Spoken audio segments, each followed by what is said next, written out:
بما انه احنا مقبلين على 6 كانون اللي يصادف عيد الجيش، فهاي هدية بسيطة مني الى كافة اخوتي منتسبين في وزارة الدفاع. يقول طلبنا من القمر ويهمنا ملقاه، وهو درى بظرفنا ويعرف الحال. مو بس عيد الاضحى وعيد رمضان، عيد الجيش هذا ولازم هلال، ونستاهل سمه ونجوم وصقور.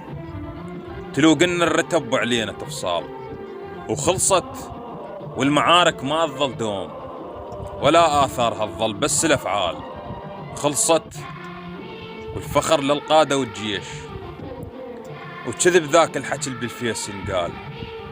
لاقينا المذنب بالفوانين، لأن شفنا الدرع بالفزعة كتال، وأعظم معركة ما تبقى يومين. ولو ان مو احنا داعش لسه شاظال زلم، ما نخفى كنا نجزع الليل. ومن عدنا وبدت تنقال الامثال، من عدنا وبدا التاريخ ينعاد. 7 ليرات والمقوار والفال، 7 ليرات والمقوار والفال.